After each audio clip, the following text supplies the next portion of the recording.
Why don't we go ahead and get started? Good morning, everybody. Thanks for joining us again. We have a guest with us today, Chad Parsons from Green Crescent Trail, and I think Chad's going to be with us next week also to talk a little bit more depth about the Green Crescent Trail. So he's going to sit in and Chad, feel free to participate in any way that you want and add your deep knowledge to whatever questions come up. That'd be great. Thank you. So I think today what we'd like to do, sort of finish up the ideal transit system with the two areas that I don't think we got to last week, which is sort of the other arteries like Berkeley Drive and Issaquena, then the same for non-motorized transportation. And then come to probably the big question that we have to answer is, now that we've had all these great ideas, and there's ideas in multiple documents like the comp plan, the white paper, and others, how do we translate this into some kind of action steps or priority steps that we can recommend to council, right? So it's going to be, right now we're kind of gathering all the gold, and now we have to figure out how to mold that gold into something that will accomplish our purpose. Honestly, I'm not sure how to do that. Shannon sent something last night that I think I shared with everybody. The list I'd sent you or posted in the Google Drive with the list from the comp plan is somewhat similar. You know, I didn't go through the whole process, Shannon did. But anyway, I think by the end of today, we need to at least have started a discussion about how we're going to move forward and come up with something. If it takes us another month or two or whatever, I think we have to have concrete ideas in some kind of order or some kind of priority that we can recommend that we get to work on right away. I was just in a city budget hearing or budget meeting, and the point was made a couple times that this is the year of the white paper. And so this will be the year we're going to really spend the focus attention, probably money, on the things that groups like ours recommend. So we really have to come up with ideas that are doable, realistic priorities, in our case related to the traffic, transportation, transit system. We'll see how that works out. All right. Any questions or comments before we begin at all?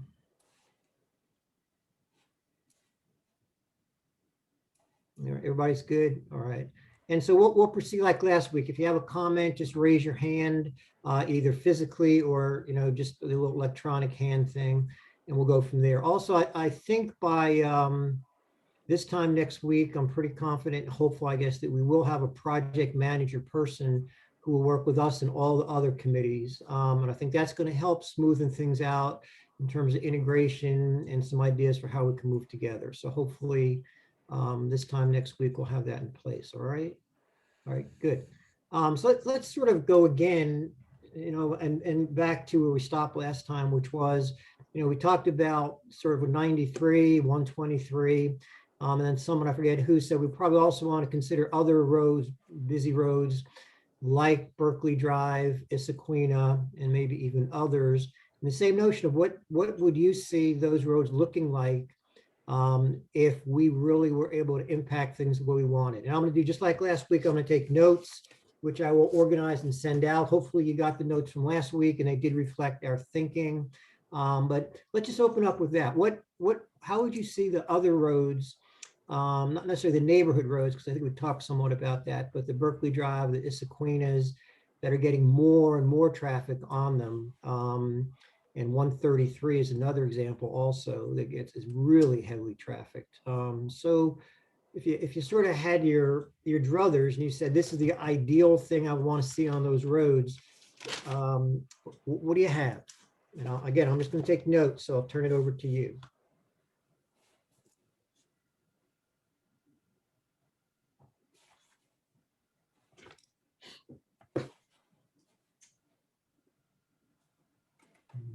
Yes, Renee.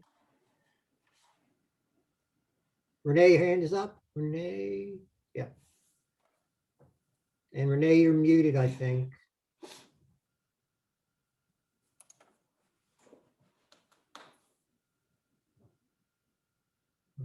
Okay. There. Did that Okay, unmute good. me? I Okay, got you. sorry, I'm having problems with the phone. I Okay. would just say, like with the other neighborhoods, having sidewalks and having safe crossings. That sort of is a theme for me for all of our neighborhoods to make them more walkable and to make downtown and other places more accessible to get past the big busy roads. Okay. And did you all see I think I posted in the Google Drive, the current system for sidewalk decisions and sidewalk allocations in that process. So there's some things in place now. And it's sort of interesting that, and there the benchmark is, I think it's 60% or 50% of the neighbors have to request sidewalks. And apparently there are neighborhoods where they don't want sidewalks, or at least the majority of people don't. So there's going to be some issues with that, but it might be worth looking at it's a posting for speed bumps and sidewalk, the process for that. But all right, D. How do they define neighbors? Actually, it's defined in that document. It's, I think, the same road or people who frequently use that road that live in that development. But that's a good question. But that document actually does define what neighbors would be. And I think it's primarily the road, people who live on the road that the request is being made for. And I think if that's the only access or egress from a neighborhood, that it expands what that group is.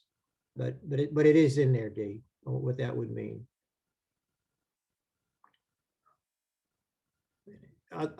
More, yes, Shannon.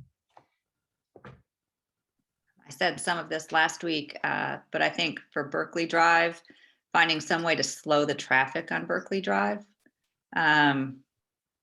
Just to throw a couple ideas out there, for Walk to School Week, we have those electronic speed limit signs, kind of like what Pendleton has up now. I know they catch my attention going through Pendleton and cause me to slow down a little bit. But something to keep people, I think it's 30 or 35 on most of Berkeley. But there's a lot of kids and a lot of families that walk and bike on Berkeley, and just to make them feel a little bit safer. Although there are sidewalks and bike lanes, I think calming the traffic on Berkeley. Issaquena, it's a great access road to Patrick Square, to our neighborhoods, to Nettles Park. I think we have to come up with some way that people can use Issaquena without being in a car. They're repaving it now, so we're really too late to do anything with DOT. I don't know if we look at some sort of off, trail system that goes through, for lack of a better term, like people's yards, or behind, Green Crescent Trail has a couple of loops that kind of work from park to park that are not on the road, but some way to get people to use Issaquena or around Issaquena that's not in a car. And that's going to require some out of the box thinking. Okay.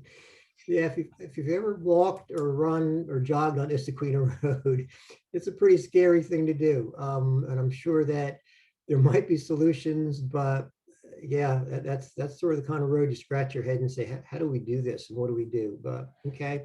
Other thoughts on those kind of arteries? Yeah, Abigail. Well, this is kind of going, so I grew up in Charleston, and when we ended our meeting last time, I started thinking about what they do. And there is actually a trail called the Greenway Trail of West Ashley, and it's a 13-mile trail that goes through these neighborhoods and through schools and kind of connects most of West Ashley. And I don't know, but as kind of Shannon, when you were talking, it reminded me of that, of if there is some way, and even when I think Brad last week was talking about the 123 behind the businesses, thinking kind of outside the box, like if we could make it a trail that pedestrians and bikers could go through. And I know Green Crescent Trail, we would have to work with them and kind of come up with this plan of even going behind, like, on 93 behind Ingalls or, something off the road even, just outside the box. I don't know if that's possible. But I know for Issaquena, I think the speed limit is crazy there too, kind of like Berkeley. It's not fun to walk, or I don't even know if it's possible. I mean, I guess I never really have tried because it's too dangerous for me. But the speed limits with the solar powered that Pendleton has, I think those are pretty cool. And once people get used to it, I think that's an easy fix in a way, and it's economy wise, and I don't know. So that's kind of my 2 points right there. Okay, good. Yeah. Chad? I don't know if this is too early for me to jump in here, but the Green Crescent Trail in particular, I know it's getting on the ground and there's things happening, but a lot of people don't realize what the objective of that is. And it really is the entire network of sidewalks, bike paths. So it's not just the Swamp Rabbit Trail, you see that is one like recreational trail, but a lot of what we're talking about here are just general walkability, crosswalks, better slowing cars down is all part of what our group is. It's a nonprofit, that's the objective. So just want to put that out there. So everything we're working on here, we need input, we need help, but that's really what the objective is. Yeah. Specifically to Berkeley and Issaquena, I live right at the intersection of Berkeley and Issaquena in a neighborhood there. So we walk a lot. We walk every day to school. We bike every day. So I had a lot of thoughts on those roads. I think the elephant in the room from what we've seen, I've done a lot of grassroots work on crosswalks, and the elephant in the room is that a lot of our main roads are South Carolina DOT roads.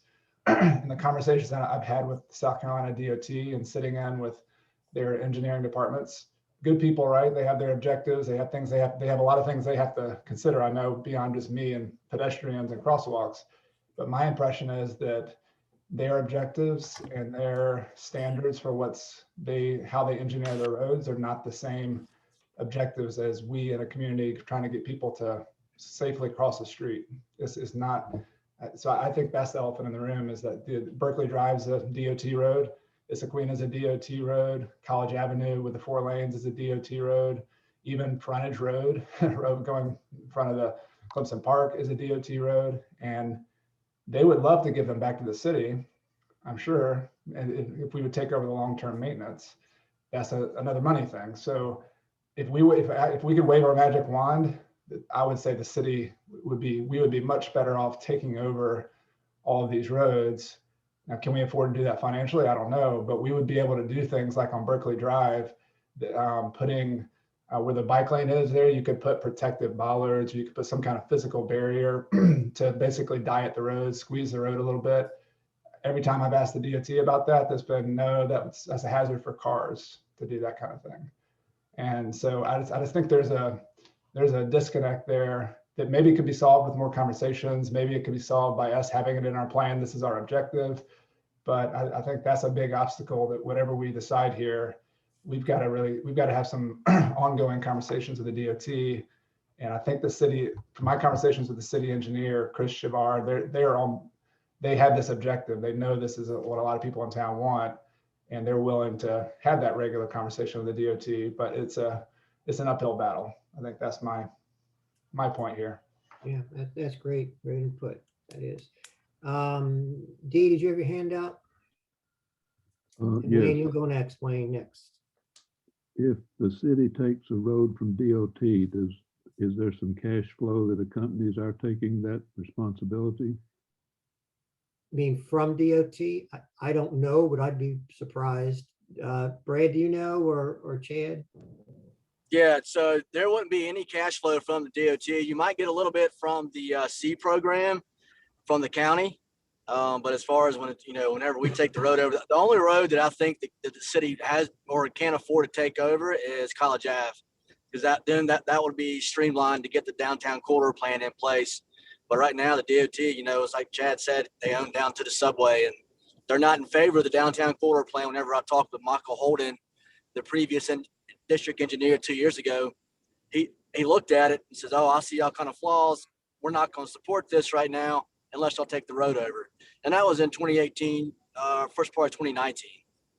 But as far as, if we take the road over, we're on our own. We don't get any funding unless it's grant funding or through the C program from the county.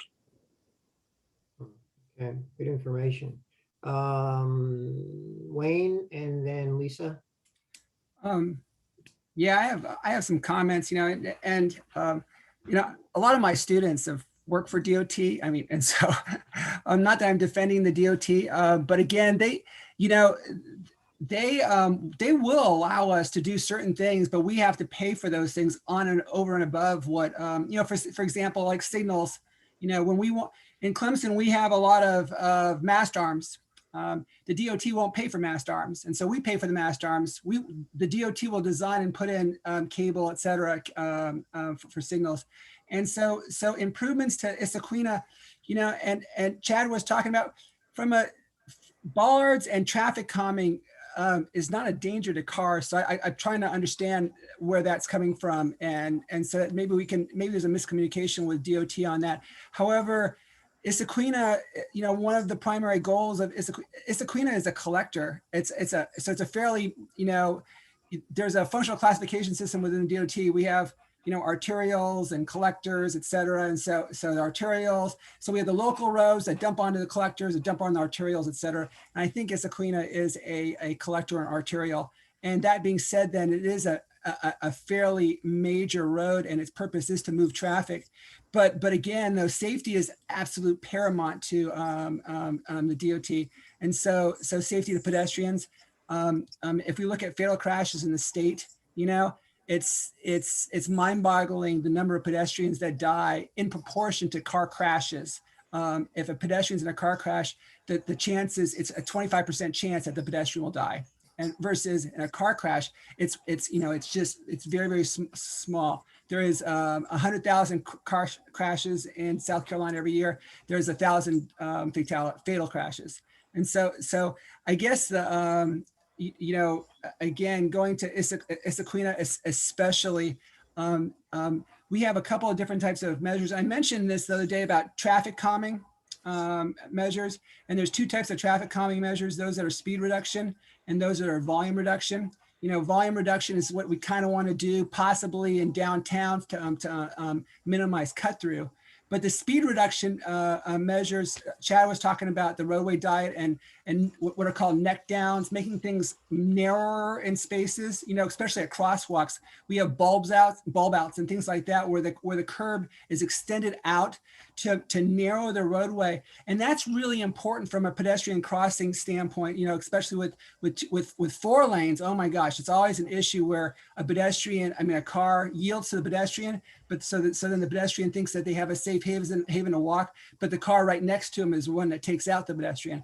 But when you're doing 2 lanes, 1 lane in each direction, and you have neck downs and things like that, again, it's a traffic calming, it does slow down traffic. It's not really good for reducing traffic, and that's one of the things about, a lot of the comments I've heard about eliminating cut through traffic downtown is doing these speed reduction measures, and they don't work very well. And there's lots of examples of that for in terms of doing neighborhood cut through reduction.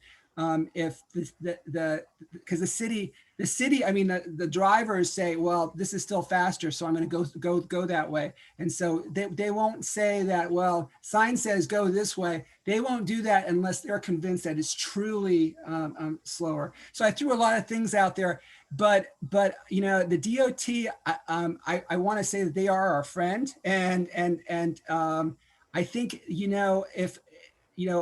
if they just look at something, but if they see the point of view a little bit better, and we do a lot more communication with them, I think we can, we can, there's some compromises that can be done.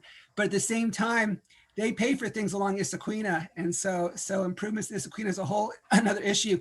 We would have to pay for certain things, and they would allow us to do that. I mean, in typical, that's typical, as long as they're okay with it from a traffic standpoint. But again, safety is their paramount, and I'm working on a number of DOT projects that are focused on safety. And so because that's one of the, Target Zero, in the state of South Carolina, we have something called Target Zero, which is 0 fatalities. Well, for that to really be a true thing, we have to take the driver out of the equation, because 90% of crashes are driver related, and the only way to do that is autonomous vehicles in the future. And it's a long-term thing. But I just throw that out there because safety, again, is the number one paramount thing of the DOT. It's not moving traffic; it is safety.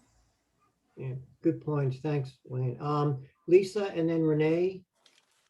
Yeah, I'm not going to repeat a lot of what folks have said, but I definitely echo and think it's a theme through all of the various plans that we have, the Green Crescent Trail plan, the comp plan, the next plan, all of the plans sort of send a clear message.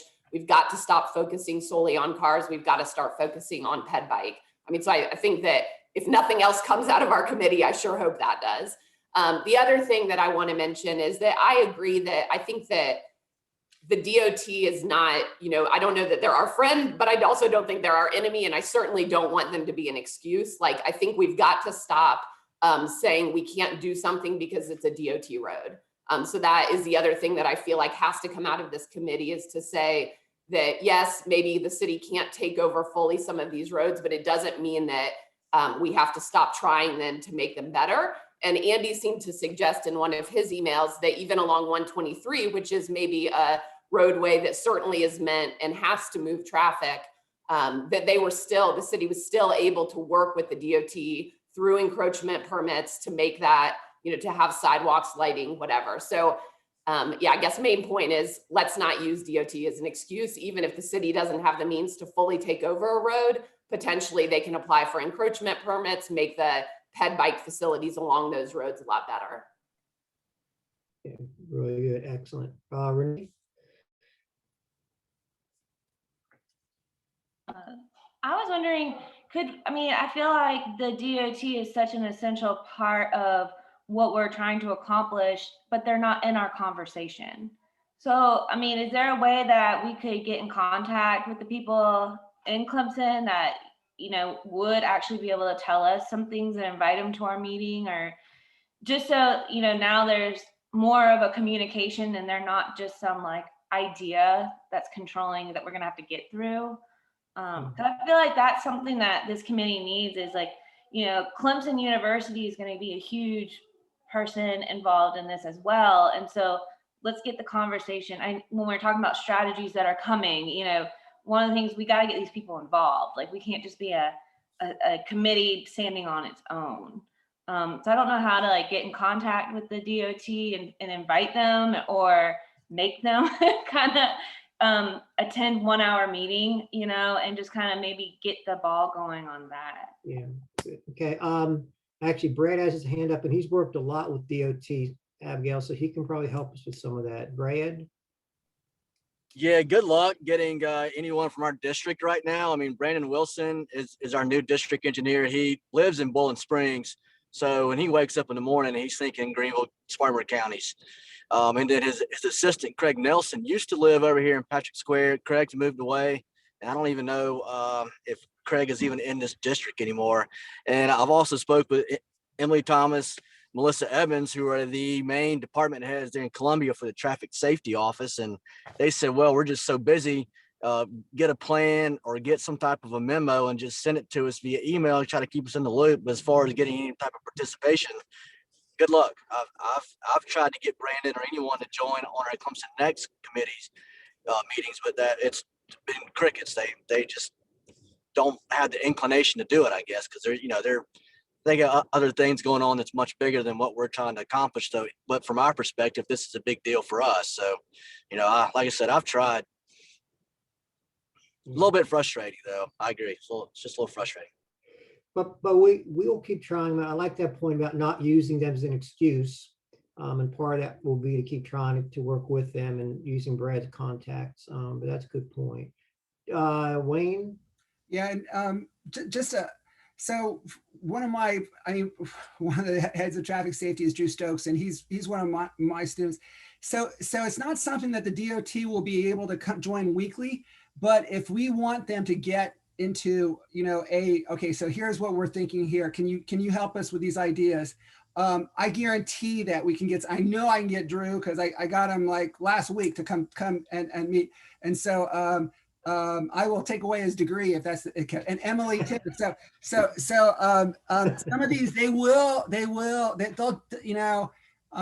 give us a chance to. We just need to have a set day that okay, we've done a bunch of ideas, and here's can we hit some of these with you all, and we can get a steering committee with DOT to join us for an hour or two. Every sort, if we want to do this every week, with them, that will be a limitation for sure. But if we bring something to the table and get some ideas and discussion, we can get it. We can get it done. I don't know the district engineer right now in Greenville, but again, the down in Columbia, I know a lot of them down there. So head of traffic, head of safety, no problem. Okay. So don't take his degree away. I think that's a good idea. We will make a time and schedule and have you work with it. I think Chad, Shannon, and then Dee. I was going to agree with Wayne on just the approach. Like, there's been a lot of citizens reaching out to the DOT reps. I know it sounds like Brad has. We've done it, and I think one of the frustrations to defend them as well is that they're hearing from a lot of us and from different directions. And I think we need to have a more unified approach. And this is the recommendation that our city engineer said too. He's like, Chad, we love all this hustle, and y'all are really working hard. Let's have a unified front here. It's going to make my job easier. It's going to make their job easier. So I want to temper my earlier comments about, like, I don't think the DOT is like the problem here. I think they're an obstacle to some of the specific things that we've accomplished, but maybe we just haven't approached it the right way. And Wayne, we need to get you more involved in some of these conversations, I think is what I'm hearing. But I think this idea of taking these ideas, collecting them, and then giving them to one or two people from the city and having them have a regular conversation, maybe every month or sometime, I think that's more effective than all of us reaching out to them or asking them to come to an hour meeting. Yeah, and I just, sorry to interrupt, but the DOT is absolutely inundated. I mean, every day there is a problem here, a problem there, and they are inundated with a whole list of a whole list of things, from intersection, my signal's not working, etc. However, again, a united, hey, can you come work with us on when we have all these problems that we want to talk about and get your ideas? That's a whole different issue, and they'll be definitely willing to do that. So after maybe we get our act together and some other ideas, we'll ask them to come. Shannon and then Dee. Sure. I was just going to piggyback on those comments a little bit and say, I think we need to go through the list like Fran and Brad have asked us to, and kind of have our list of priorities. And then maybe the next step is getting the city engineer into these meetings, working with him. I mean, I think our city staff is the key link here, because they're here forever. I mean, our committee might not last forever, but those city staff are our long-term contacts to keep these projects moving and keep in touch with DOT. So I think maybe after we get ourselves organized about what priorities we see, the next step is getting the city engineer into our meetings and getting his input. And then from there, maybe reaching out to DOT and setting up some meetings once we have a clear strategy and some priorities about what we want to accomplish in those meetings. Yeah, that's good. So maybe that's really good. After we do have some of our ideas somewhat hardened, maybe one of the next steps would be to find the people we need to talk with. I mean, the city engineer is a great add to that. It really is. And Dot, and maybe some of our neighboring towns even, but I like that approach. Yeah, and also Todd Stedman from Planning System. But yeah, Chris, again, he's another CE grad that we could take his degree away. And so, no. Okay. So he's a really good guy. If you take their degrees away, can you give me one of them? I could use an engineering degree, please. Okay. I didn't realize it was that easy that you could do that, but that's great. I am totally kidding. Please do. Oh, this is recorded. Oh, I'm host. Yes, it is That's okay. I'm full tenure now. Okay. Dee, what do you got? Christy Hall, the Secretary of Transportation, personal friend of mine, has been for some years. She has a civil engineering degree from Clemson, so she really knows the town. She's an absolutely honest, non-political administrator. I'm glad to hear what I'm hearing in the comments, because I think until we have a plan, we're wasting their time. But I think that plan has got we have to go with that plan and with Clemson University to the DOT. It's really frustrating to me that the state put a land grant university in the middle of nowhere and then later built or helped build a US highway through it. And just as you come through our town, they took off the limited access portion and created what we now have. And so I really think that argument, if Clemson's going to double, which I find hard to believe, the state has some responsibility for creating the problem here. And I think Christie's the kind of person that can back off and look at things and say, yeah, we got to do something about that. Now, that's a long-term project, but I agree that DOT is not the problem, but they want us to have our homework before we come talk serious to them. Dave, who was that person that you mentioned? What is her position? She's the head of SCDOT, Christy Hall. Okay. Okay. was- Someone else? She was Someone the else? engineer in Greenwood when I was working for quite a number of years with Lander University, and I got to know her through that connection.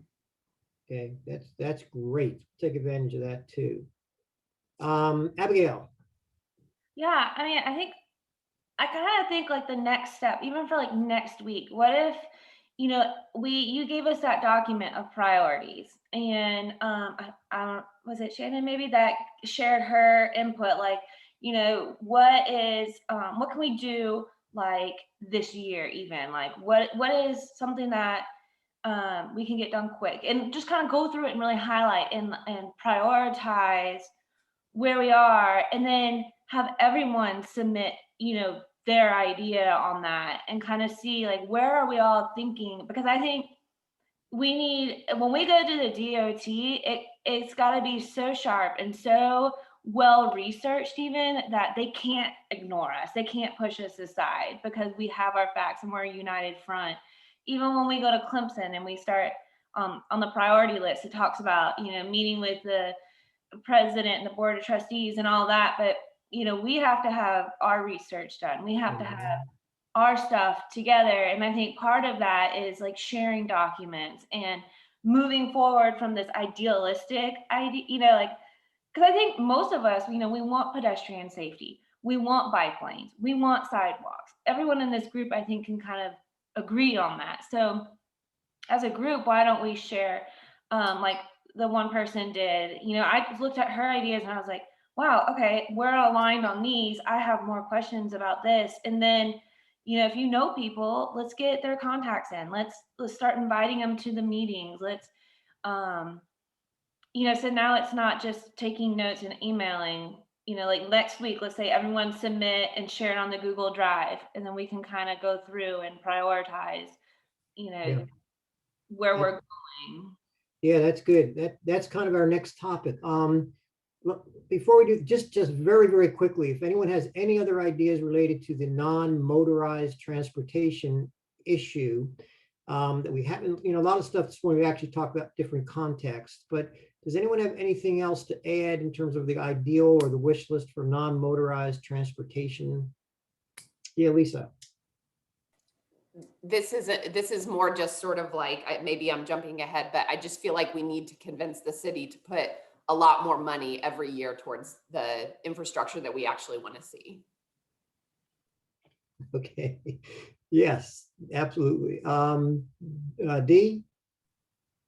I think a good demonstration project would be a great thing to put in front of the people. If we could just take a couple of blocks of College Avenue or a couple of blocks of Issaquena or something and put it in, perfect, what we dream of condition, and people can begin to see what's possible, then I think the support for this would really ramp up. I like that. Yeah, I like that. Abigail? Yeah, I liked in the priority list, they talk about having like a week where we really like showcase what it would be like to bike to Clemson, or to, you know, and it's kind of like this citywide thing. I thought that was kind of a cool idea to kind of, I mean, I think that some people in Clemson, they just don't, they're not involved. I mean, I know I wasn't until I, you know, got involved now, but, you know, trying to get the word out, even through social media or, you know, somehow getting it out to our neighbors, so that, because, you know, the sidewalk thing, you know, all the neighbors have to agree. Well, some neighbors might not even know that that's a thing, or you know, they might not even know about the Green Crescent Trail. And so really kind of getting our work out so that we have more participation, I think would be, you know, a dream idea, so that we're getting the people that live on these streets a voice. Yeah, I agree. That's a really important point. Chad? The demonstration project idea is something our Green Crescent Trail Committee has talked a lot about, and I would love to see that integrated into more of the implementation steps that the city uses, because one of the obstacles I see is that there's an attitude, and I think rightfully so, that everything has to be perfect before, you know, the city of Clemson does things high quality. Like that's a quote I get a lot. And it's like, who's going to disagree with that? Of course, we're going to do something high quality. But I think that what we miss when we have our kind of focus on that is, why don't we do these little one-day demonstration project where instead of building a $30,000 bulb out crosswalk, we put some cones and make that like a, you know, a one-day bulb out, and we have a little event around that, and not only make it be like a kind of rebellious grassroots kind of thing, but like make it part of the city policy that we have constant pilot projects going, and then we have a process where we can get DOT permits to do that on the roads that we need it. I think that would do what Dee is talking about in terms of just demonstrating on very small scales, and we could do that a month from now. In fact, our group, the Green Crescent Trail, wants to do that. So if it came from the city and this group as well, that pilot projects of these transformations are part of the process, and then we can incorporate students and some of Wayne's students, like measuring it, see if it's actually effective, see if we slow people down like that. That would be such a transformational change in how we do things with transportation, and it would be so low cost, and we could do it quickly. So we're really excited if we could do some of those kind of projects. Yeah, that'd be a fun idea. It really would. It's sort of this is what it could look like, and give some examples in some places. That's really neat. Yeah, I like that. Well, all right. Well, then let's get to sort of, I think, what's going to be the hard part, is translating the ideas we have now into some ideas that will go into action. I think, and I'll just sort of give you my opinion. I think the problem we've had is, in some ways, we've had too many ideas. And like you look at the comp plan, I think I use as an example, where there are over 100 strategies related to transportation and transit. That's just not going to happen. First of all, we can't do that many, but second, it just becomes, and I've been on enough committees, and I know you've been on enough groups, that I don't know what the critical N is, but when the number of choices exceeds that N, it becomes paralyzing. It's sort of, you know, what's the optimum choice number? So I think our goal is going to be to come up with the great ideas in some systematic way, but also have, and I think Abigail, you mentioned this, priorities of things that are doable, that are essential. And I don't know how to get to that. And I'm going to ask Shannon sort of to go through her process, but I'll tell you, and Shannon can be specific, there must be at least 5 to 7 different plans with transportation components and pieces in it, probably more than that. I don't even know how many. And I can tell you most of those are only used when someone has something they want to do, and then it weaponizes it. Well, it says right there on page 327 of that comp plan that we can do this, so that's why we're going to do it.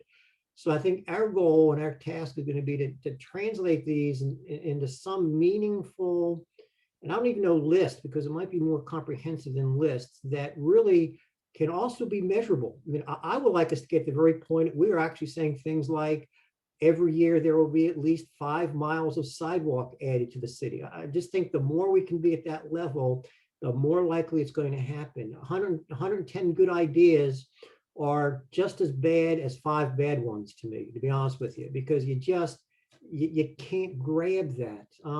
Even in the last 2 weeks, we've probably generated 30 or 40 ideas, including some brand new ones, by the way.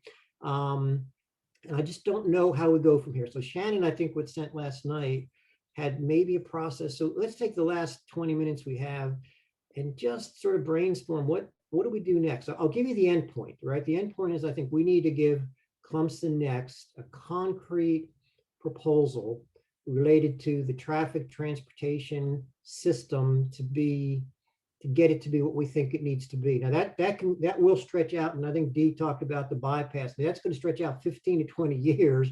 So also some prioritizing, like something we can do quickly, Abigail's suggestion, that people can see, it makes a big difference just to have crosswalks that have lights when pedestrians come, or whatever it needs to be. But I'll be quiet and take notes. Shannon, if you could talk a little bit though, what you did, but also how long it took you to do that as a process, okay? And then maybe we can spring from there.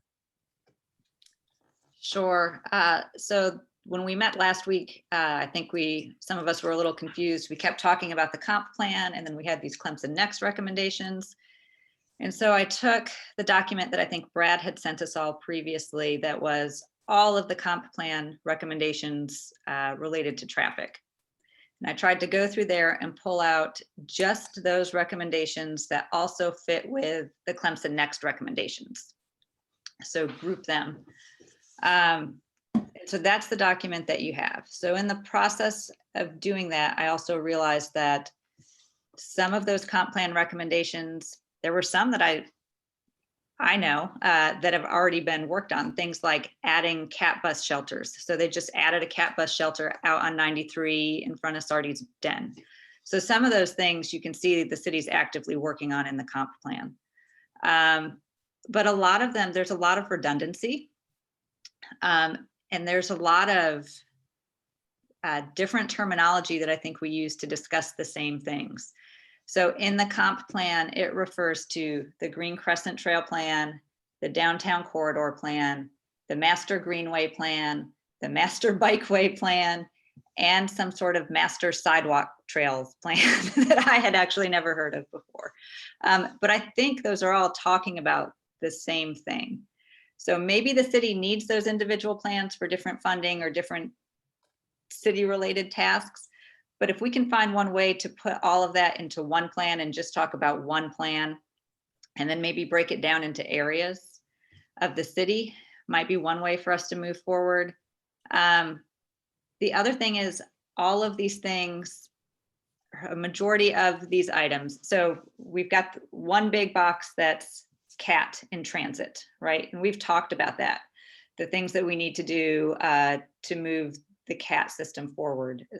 I think we're kind of all in agreement on a lot of those things, and the comp plan lists a lot of those things out. We've seemed more focused in our meetings on kind of how to move forward with pedestrian and bikeways. So maybe one thing we can do is choose to focus on that, and as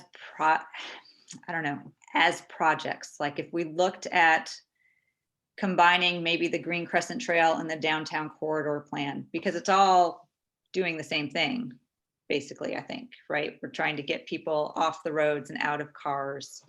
So if we look at combining those, and then we start to look at, well, what are the steps we need to take to move forward? And I think there's some small wins in there, like Abigail was talking about, and Fran was talking about, where we can start to make incremental progress on those plans. And some of those things are identified in the comp plan. Simple things like more signage. So, Green Crescent Trail, they've talked about creating a signage system to get people to walk from Shanklin Sam's Park downtown to Abernathy Park. And if we started by looking at funding some signage and what the routes were and creating those signs, that's a part of these bigger plans. So then you have that in place when you start to implement the larger Green Crescent Trail Plan or the larger Downtown Corridor Plan. You start to identify areas where maybe you'll need lighting, or you'll need benches, or you'll need crosswalks. And so maybe we start by looking at some of these bigger plans and some of the smaller things they need that are in the comp plan too. So it checks off some boxes on the comp plan, but also help move the bigger projects forward. That's kind of after I went through and organized, that's the feeling I was left with. but y'all might see it from a different perspective. So I'm curious to see what you all think about that. So Dee had his hand up, and then Abigail, I think. Dee, was your hand up? No, okay, Abigail. Yeah, and Chad, I think maybe you can talk on this, because when I was reading through it, let me see if I can pull up I had some like notes. But it sounded like we have like subcommittees or like different groups that we're all working on the same thing, but it's like we're guessing what they're doing and they're guessing what we're thinking. So like, I don't know, Chad, did you get a copy of the priority list that Fran had sent out? I've just got Shannon's list. I haven't had any of the other lists though yet. But I think it would be cool to kind of combine the two, because at the Green Crescent Trail project, it seems to me, and I could be completely wrong, but that seems to be kind of like, let's take what they're doing, and instead of recreating and, you know, making up this other list of things to do, let's take what they're doing and kind of add, like, let's see, Chad, like, where are y'all stuck? You know, where, this is what we're thinking. We want bike lanes, we want pedestrian safety. You know, where do we need more manpower?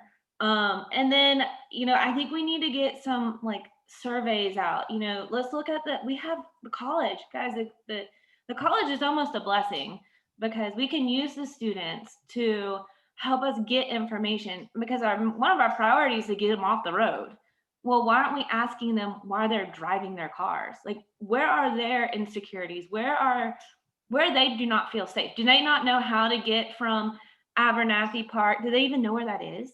You know what I mean? Because I didn't know where it was when I was going through Clemson. I mean, it's kind of hidden, really. So let's get surveys out. We have professors on the committee. We have social media. And let's get this intel. And then I think we can start, you know, breaking down, like, okay, well, the college kids, they said that they would most likely ride their bike from this place to this place if they had, you know, a bike lane, and all we had to do is paint a little bike guy in the lane that, you know, says like, look, this is a bike lane on 93. Or they're saying like, look, we're never going to ride our bike, you know? So I just think that that's some of the things that we can do, like next week. Like, how do we get a survey out to the students? How do we get in communication with Clemson University to get the kids off the roads? How do we connect with Green Crescent Trail and see what they're doing? Can we have a meeting with them and kind of group together? Sorry, that was a lot. Yeah, that's good. Shannon? Oh, I'm Yeah, sorry, so Wayne, and then Shannon, and then Wayne. So I think one of the key things the city has to decide, and maybe this is the recommendation from our committee to the ClemsonNext steering committee, is Green Crescent Trail shouldn't be this entity out here. The city's got to figure out how to adopt it, whether they want to continue to call it Green Crescent Trail or this is our master plan. For it to move forward, it's on the city roads. It's going to have to be adopted in some way by the city. And we can talk about, you know, what the formal process is for that or how that works. But I think combining all these plans and realizing this is a city plan, or maybe even this is the regional plan and here's the city's part of it. I mean, there's a lot of semantics in here with wording that we don't need to go into today, but realizing that we can't keep continuing to be these separate entities and move forward. Yes, I think, and here's sort of our task, and this really is going to be the issue. It's not really identifying good ideas, because there are so many good ideas and good approaches, right? It's going to be identifying the ideas that are good enough that we're willing to give up other good ideas in order to do that. I mean, that's the reality. It really is. It's not that we're limited with ideas. We have lots of ideas. So if we say, and I'm not disagreeing or agreeing, I'm just giving an example. If we say our first priority is going to be the Green Crescent Trail, because Shannon brought that up, right? That's great. But that means there's other things we are not going to be doing, at least in the short term. You know, if our priority becomes, and I'm going to simplify this, we could spend probably the budget that's going to be available for ideas that we're discussing on just sidewalks for the next year or two. So the task is really hardened by, it's not the dearth of ideas, it's really the choice of what, and that's why we started with the ideal system, right? Is sort of what is the thing that is so crucial and essential that we're willing to spend our dollars and time, right? Because the city staff's going to do a lot of this work. We're going to be using their time on this. And that, so we keep coming back to that. I think Chad's hands up and Dave, but beforehand, there's in the chat from, I think, Gray, that talked about the importance of students and keeping them involved. And I think that's a really good idea to do that through whatever mechanism. But Chad, your hand, and Chad, you also, I think, had a chat, but yeah, I put it in the chat as well. I'm sensing that this is I've been on a lot of committees as well, but it's just what's next? What's the priority? I heard you say that, Fran, and I'm asking the question, like, why not start with what Clemson Next prioritized and eliminate, say, which one of these should we not do? Which one should we do? I feel like that was a lot of work. I was on that committee that entire year last year. We paid that $150,000 to $200,000 for them to look at, essentially what they did was look at all of our plans and do what we're talking about, combining all the different information sources and say, here's our professional opinion on what you should do next. So I don't know, I guess So, I might be missing something here. let me respond to that, and that's a good question. We are not committed to the Clemson Next plan, all right? So that is our starting point, and that's sort of where our charge came from. But if you look at the Clemson Next recommendations, specifically related to traffic, transit, and transportation, they're pretty limited. I believe there are only maybe a total of 5 different ones, a lot of them focused on Clemson University. And when you reflect on what we've been talking about for the last 3 weeks, lots of the stuff we're talking about is not in the Clemson Next plan.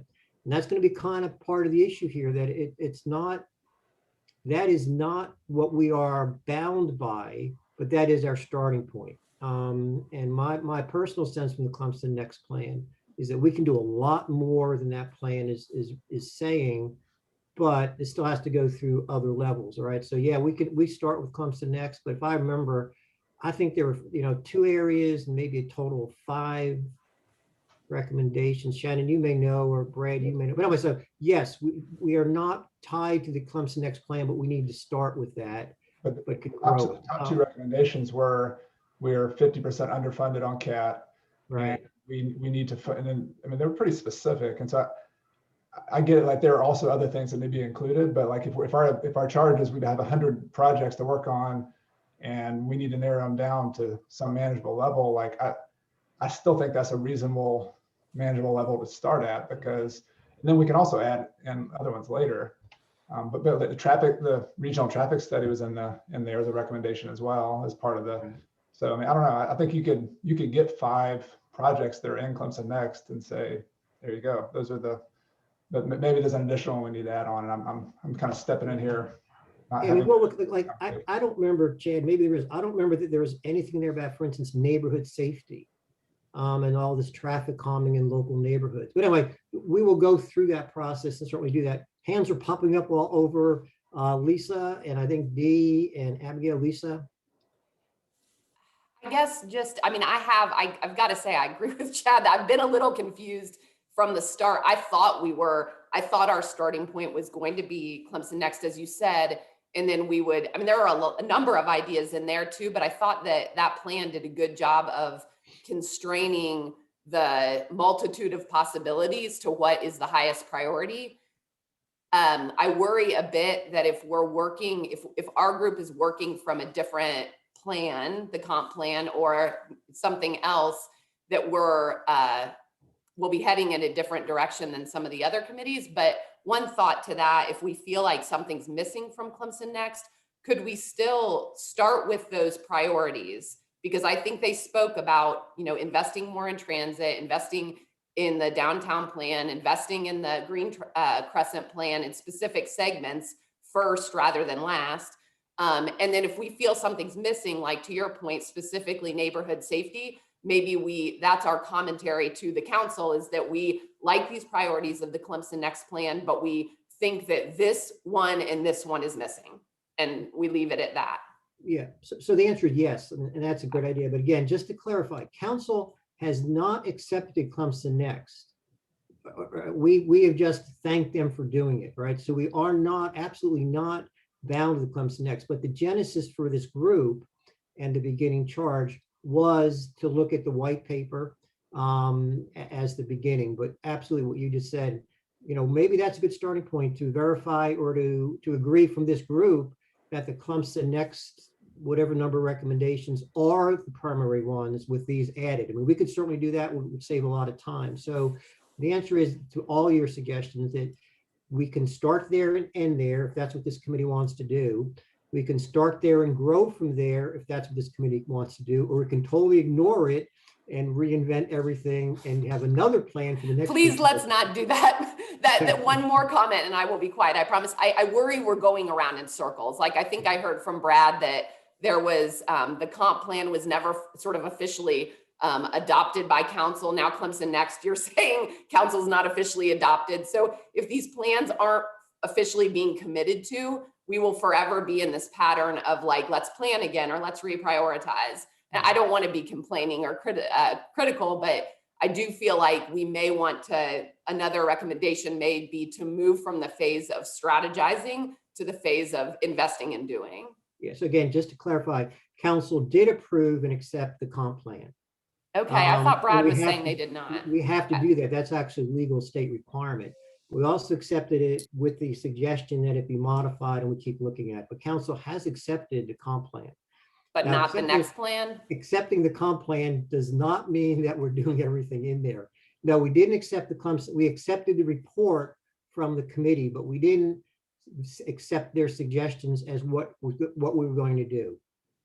And that might be nuanced, but there's a big difference there. So we're kind of quickly out of time. Shannon or someone, Shannon, what, and again, in terms of going around circles, I think honestly, going around circles once is a very good idea. More than once, probably not a good idea. But so, any thoughts on where we go for next week then? Hey, Fran, real quick, I'm a little confused too, because if council adopted the comp plan, then why is it not updated on the city's website? Why are we still looking at 2014 documents? Right. So, and again, it was adopted, but if you remember, it also needed heavy editing. And so what's on the city webpage is the not fully edited one, but the content of it, you can look back, I think it was the October meeting, because if you remember this, we had to have a comp plan in place. So we did accept it with the expectation that it was going to be modified and changed, but the one that's there has been accepted. But again, with the acknowledgement that we weren't saying that was the final product because it could be edited. But we had to accept something. So for next week, I mean, we could maybe a good starting point next week would be, and Chad and Lisa maybe think of this, to look at the white paper, look at the recommendations related to transit in the white paper. I think it's page 19 and 20 perhaps, and start with that discussion. Is that, you know, are those things that we want to say to the Clemson Next committee? Yes, we agree these should be our priorities. And that's a really good thought to have that. Does that make sense to people? And then we can grow from there depending on where we want to go. And I think the white paper is, I believe, in our Google Drive. And I think it is page 19 and 20, and it goes on later on, but you can look at all of it to see what's in there. And then we can start with that. Is that fair enough? And look at what Shannon sent us if you haven't had a chance to, because in some ways, I think maybe those things operationalize the recommendations in the white paper to some point, not completely, I don't think, though. Okay, yes, Wayne. Just one last, I missed last week. I'm sorry about that. That was a big meeting because of 93-123, though I did go through all those recommendations that were and the ideas. I thought a lot of them were really cool. I did make comments on all those. And so Fran, I'll send that to you and then Yep. you forward. My comments are unread on some of those things like access road behind the businesses and some of the issues it would cause at 123 and College, because we don't have a lot of room right there. So if it's pedestrian, you know, I'm for it. But if it's car, there's the issue there. And so anyway, I'll send that out to you, Fran, and you can forward it if you want. Yeah, okay. Yeah, if others want to do that, that's a great idea too. Very quickly, I'm looking at chat things. Priorities from comp plan, continue to add, improve bike and pedestrian, continue to support mass transit, explore providing transit. Chad, did you post that? Who posted that in the chat? I did. It's straight Okay. from the documents that from the comp plan. It was just written out. So I just thought that's what the comp plan says on the Okay. priorities were. So I just thought that'd be interesting, just a starting off point.